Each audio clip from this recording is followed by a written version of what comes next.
Şəhid Allahverdiyev Nazim Qarlen oğlunun anım günüdür. O 1992-ci ildə Şuşanın Turşusu, Zarıslı kəndləri uğrunda gedən döyüşlərdə şəhid olub. Ən kədərlisi odur ki, itkin düşən şəhidin bir məzarı yoxdur ki, doğmaları bugün onu ziyarət etsin. Bu qəsəbədə birinci şəhid Nazim oldu.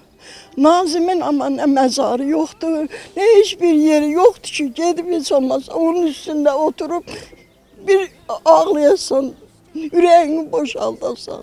Vətənpərvər idi, saxlaya bilmədi, özü könüllü getdi.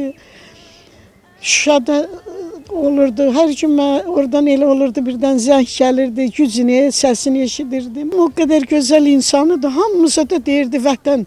Şuşa gedəndə dedik ki, eşitdik Albert gedib, saxlaya bilmədi, ayın 9'u dedi, vurdu başına gözünə. Bax bu xalası ilə mən tutduq dedik, qurban olam, getmə Nazim. Bir görək sifətini, bir ildi, 2 ildi gəlmirdin. Saxlayamadıq qızım.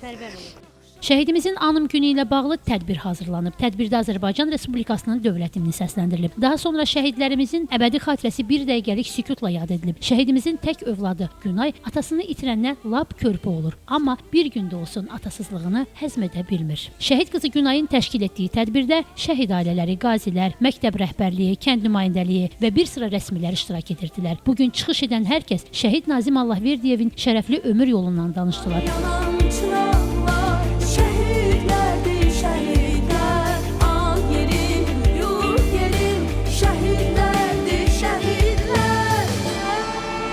Məktəblilərin ifasında ədəbi bədii kompozisiya nümayiş olundu. Daha sonra onun həyat yolunu əks etdirən video çarx nümayiş olundu. Şəhidin yeganə övladı Günay bugün həm fəxr edir, həm də kədərli. Göz yaşları ilə gələn hər kəsi salamlayırdı. Beləcə çıxışlar olundu, xatirələr vərəqləndi. Ancaq Günayın qəlbindəki atasızlığının hissini heç kəs ovuda bilmədi. Vətən sağ olsun deyib tədbiri maraqlı çıxışları ilə davam etdirdilər. Sonda şəhid qızına order təqdim olundu. Cəmlə Nəsir qızı Kamil Quliyev bugün informasiya proqramı üçün.